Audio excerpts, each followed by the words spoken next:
Em um debate acalorado na Globo News, Flávio Bolsonaro enfrentou Randolph Rodrigues sobre a anistia dos presos do 8 de janeiro. Com uma argumentação brilhante, Flávio virou o jogo ao ponto de fazer o senador petista concordar com ele e inocentar Bolsonaro da acusação de golpe. Você precisa ver isso. Senador Flávio, vou começar com o senhor, porque a oposição tem um discurso bastante crítico sobre as penas que foram colocadas pelo STF nos condenados de 8 de janeiro. E tem aquela ideia da velhinha que estava lá, que não estava sabendo o que estava fazendo e que foi condenada a mais de 10 anos. Esse projeto que está na Câmara e que a oposição vê no Senado, desculpe, sendo debatido no Senado e que a oposição vê com resistência, tenta exatamente diminuir a pena dessas pessoas. Por que vocês são contra? Olha, na verdade a gente não concorda com esse projeto para diminuir pena dessas pessoas em função do 8 de janeiro por um fato muito simples. No nosso entendimento, os crimes que essas pessoas estão sendo acusadas são crimes impossíveis. Você não pode, em sã consciência, imaginar que quem estava ali no 8 de janeiro, durante um recesso do Legislativo, recesso do Judiciário, a Praça dos Três Poderes completamente vazias, em que houve ali invasão de prédios públicos vazios, um protesto sem armas, um protesto sem financiamento, um protesto sem lideranças. São crimes impossíveis, porque, na prática, o que é que impediria o Lula de continuar sendo presidente no dia 9 de janeiro de 2023? Nada, como ele continua sendo presidente.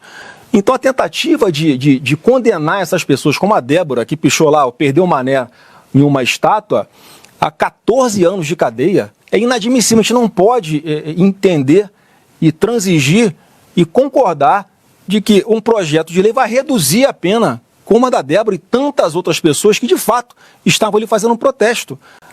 Reduzir de 14 para 7 anos, para 8 anos, para 5 anos, é uma injustiça muito grande, Júlia. O próprio atual ministro da Defesa de Lula falou com todas as letras. Olha, tem parentes meus que estão na frente do quartel lá em Recife, tem amigos meus que estão na frente do quartel lá em Brasília, isso no dia 2 de janeiro, antes do dia 8 de janeiro, dizendo que tratava-se de uma manifestação democrática. E todas as nossas manifestações sempre foram pacíficas. Se fosse então, anistia para essas pessoas só, vocês topariam? O que está sendo costurado lá, que está no texto do relator deputado Rodrigo Valadares, que eu tenho conhecimento, é que há uma anistia, exceto para esses crimes de depredação de patrimônio público, que é o que de fato algumas dessas pessoas praticaram. Mas nem a individualização das penas, Júlia, está sendo respeitada. É uma condenação a balde, a granel. Então hoje tinham câmeras lá que podiam ser usadas nesse processo, se fosse um processo feito com calma, que nem era para estar no Supremo Tribunal Federal, porque essas penas, Júlia, no Código Penal de depredação são de 6 meses a 3 anos. Era coisa para ser juizado especial criminal, antigo juizado de pequenas causas, como eram conhecidos. E esse tipo de crime jamais ensejaria prisão de ninguém. Então, obviamente, a gente concorda que haja uma anistia nesses termos que eu falei e não uma meia anistia para querer, obviamente, entregar essas pessoas para uma pena menor quando elas não deveriam responder a pena nenhuma, muitas delas. O senador Flávio coloca essa questão da meia anistia e foca muito os crimes do 8 de janeiro. A PGR entendeu de maneira diferente, senador Randolph, entendeu que o 8 de janeiro é o ápice de algo que vem desde o final de 2022. A tentativa de golpe se forma antes de 2023. Por que vocês acham que o projeto do Senado é melhor que o projeto da Câmara? Bom, em primeiro lugar, Júlia, nós temos que ver qual é o texto que está para o debate no Senado. Eu acho que fazer a tipificação das penas é um debate que é razoável. Aquele que participou de financiamento, organização, articulação de golpe de Estado, ter uma pena maior do que aqueles que foram levados pelo vai da valsa da multidão, que foram utilizados como massa de manobra naquela circunstância. Eu acho que isso é razoável. Ter dosimetria das penas, debater dosimetrias, embora dosimetria seja um instrumento a ser aplicado pelo juiz, no caso, os ministros do Supremo Tribunal Federal que estão julgando, mas nesses casos específicos, debater qual seria a pena justa, a pena adequada, é um debate que é razoável ter tido. Então, o STF excedeu as penas, se o senhor defende que é necessário ter uma dosimetria? É necessário ver a circunstância, que é a interpretação do 359 M e L do Código Penal. O que tem que ser discutido é o absurdo de se tentar impor essa narrativa mentirosa que houve uma tentativa de golpe de Estado no Brasil. A PGR acusa o presidente Bolsonaro na sua denúncia de que o golpe começou em junho de 2021. E quando você fala de atentado contra o Estado Democrático de Direito, é para você desconstituir um governo legitimamente eleito. Se começou em 2021, como é que o Bolsonaro está sendo acusado de tentar dar um golpe nele mesmo, já que ele era o presidente legitimamente eleito e constituído ali? Não tem nenhuma lógica. O presidente Bolsonaro, assim que acabou a eleição, ele grava um vídeo pedindo que não haja, por exemplo, o trancamento das rodovias federais, como se começou a fazer um movimento. Ele dá uma coletiva do lado do senador Ciro Nogueira, em que ele diz: vão sentir saudades de nós. Olha, se vai sentir saudade é porque ele não vai ficar no governo. E ele fez uma transição a pedido do ministro Zé Múcio, hoje ministro de Lula, e o Bolsonaro nomeou os 3 comandantes de força, Exército, Marinha e Aeronáutica, indicados pelo Lula. Quem quer dar um golpe, coloca para comandar as Forças Armadas, pessoas indicadas pelo seu opositor político, é um claro reconhecimento de que ele não vai continuar na presidência. E, além disso, para sacramentar, porque tem muita gente que acha que o Bolsonaro tinha que ter feito algum gesto e dado uma sinalização para que houvesse uma desmobilização das pessoas nas ruas, e ele fez. Se você entrar aí agora no meu Instagram, @FlávioBolsonaro, está postado um vídeo em que o Bolsonaro, numa live, no dia 30 de dezembro de 2022, antes de embarcar para os Estados Unidos, ele fala com todas as letras, Júlia. Olha, o mundo não acaba dia 1º de janeiro, em referência ao apóstolo Lula. Não tem tudo ou nada, não existe tudo ou nada, a vida continua. Vamos continuar fazendo a nossa parte. Não vamos fazer como a esquerda, que promovia quebra-quebra, que promovia invasões de prédios de propriedades privadas. Não podemos nos igualar. Esses eram os argumentos que ele usava e que são completamente ignorados na denúncia da PGR. O que o senhor acha disso? Bom, eu acho que houve uma tentativa de golpe de Estado e ficou flagrante. O golpe de Estado não foi dia 8 de janeiro, Júlia. O golpe de Estado ele foi um processo continuado. Veja, o presidente Lula é eleito no dia 30 de outubro de 2022. No dia seguinte, começou a ter, no mesmo dia da eleição, a gente não pode esquecer que no mesmo dia da eleição teve a mobilização da Polícia Rodoviária Federal para impedir que os eleitores de Lula fossem votar no Nordeste. Então, o golpe de Estado estava em curso já a partir do próprio dia da eleição. O dia seguinte à eleição teve bloqueio de rodovias, teve ações, teve acampamentos em frente aos quartéis pedindo uma intervenção das Forças Armadas. A intervenção das Forças Armadas não ocorreu porque 2 dos comandantes militares não aceitaram. Mas um dos comandantes militares, o da Marinha, segundo a investigação e segundo o depoimento dos próprios outros comandantes militares, concordou em ir adiante no golpe de Estado.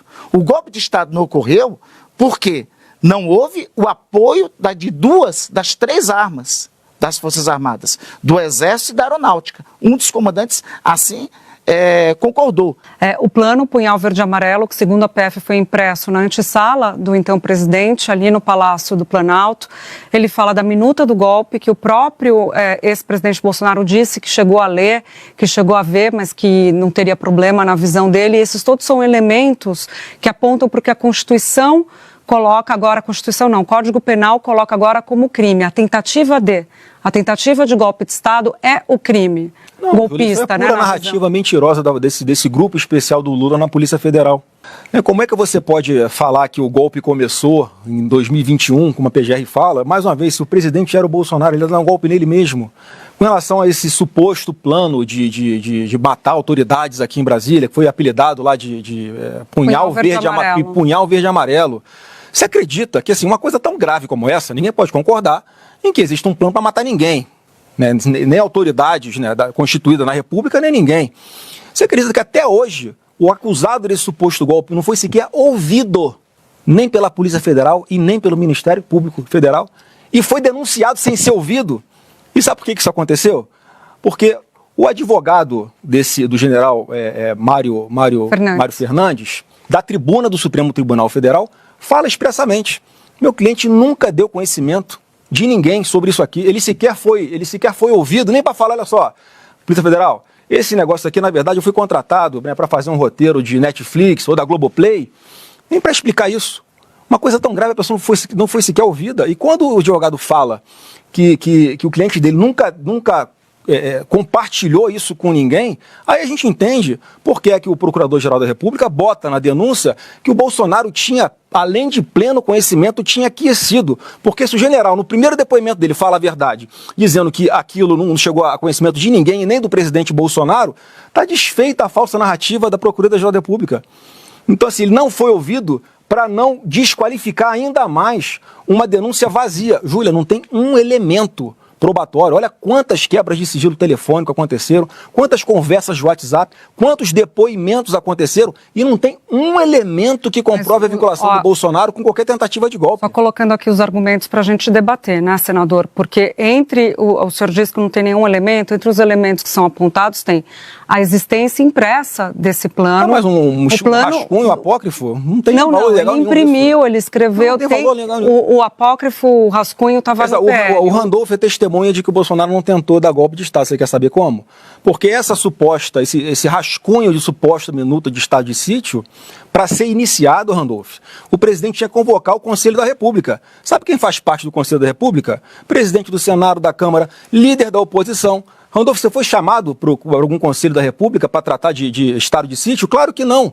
Então, assim, não, olha só para concluir, porque é óbvio que se houve essa discussão toda, foi exatamente porque o Alexandre de Moraes, enquanto presidente do TSE, ele, ao analisar um recurso do PL, dando ali indícios de algo que poderia ter acontecido no processo eleitoral, ao invés de ele proceder a investigar, porque na cabeça de qualquer pessoa normal, Randolph, é o maior interessado em investigar possíveis fraudes na eleição, o próprio TSE.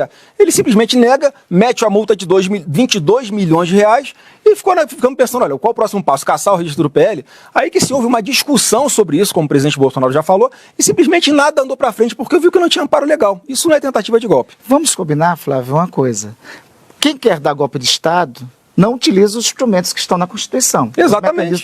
Obrigado, Randolph. O Conselho da República, é isso. Para dar golpe de Estado, não precisaria chamar o Conselho da República de convocar o Conselho de Defesa Nacional, porque a ideia é exatamente subverter. Mas ele está sendo acusado por isso, Randolph, entendeu a lógica? Se ele está sendo acusado por isso, e você acabou de falar que quem quer dar um golpe de Estado não usa instrumentos constitucionais. Temos uma concordância hoje no debate. Não, temos uma concordância porque é exatamente nesse aspecto. O golpe de Estado nunca tem um instrumento constitucional que é utilizado. Não precisava chamar o Conselho da República. Nem precisava, porque o processo do golpe não é através de chamar um instrumento institucional. O processo do golpe que está revelado, que está no material, e é só uma divergência contigo, tem um vasto material probatório. Tem diálogos de WhatsApp, tem conversa, tem diálogos gravados. Dizendo, inclusive, as pessoas revoltadas com o Bolsonaro porque não ia fazer nada.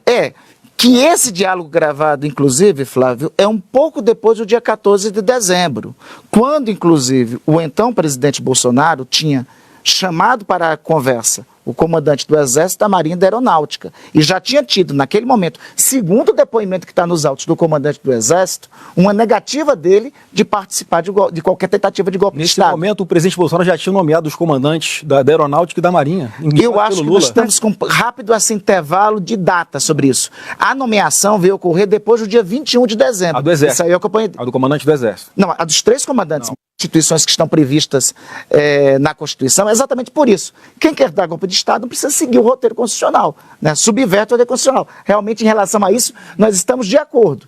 Mas o material probatório que nós estamos falando, os depoimentos que são gravados, inclusive, é após o dia 14 e 15, quando ocorreram as conversas com os comandantes do Exército, da Marinha e da Aeronáutica. Esse ponto é importante da gente mergulhar, porque os depoimentos dos comandantes do Exército e da Aeronáutica são fundamentais. O senhor fala que não tem elemento probatório. Os depoimentos são uma formação, né? São elementos, uma formação, elementos usados para a formação da convicção de quem vai julgar, né? Ou de quem vai acusar também. E eles, tanto o ex-comandante do Exército, que foi escolhido pelo então presidente, como o ex-comandante da Aeronáutica, que era alguém que era crítico, inclusive, ao governo que ia assumir, disseram que sim, que foi apresentada a minuta e que a minuta previa uma intervenção não prevista na Constituição. Portanto, acho que esse é o ponto, senador, para a gente debater, que é da tentativa, porque muito se fala sobre o golpe, mas, de novo, o que eles estão dizendo, os dois que foram indicados pelo ex-presidente Bolsonaro, é que foi apresentada uma minuta que se tentaria, por meio dela, da subversão do processo democrático. Se trata de um rascunho, num pedaço de papel, apócrifo, sem assinatura, sem timbre oficial, sem nada. E como assim, eu sugerir aos advogados do Bolsonaro que incluam hoje a entrevista do Randolph no processo do Bolsonaro. Porque, obviamente, alguém ser acusado de tentativa de golpe por discutir dispositivos constitucionais não pode ser nem de perto, nem de longe, aí nem, que nós temos uma divergência. Nem virtualmente ser acusado de tentar dar um golpe. Sabe o que acontece? Qual o problema aqui?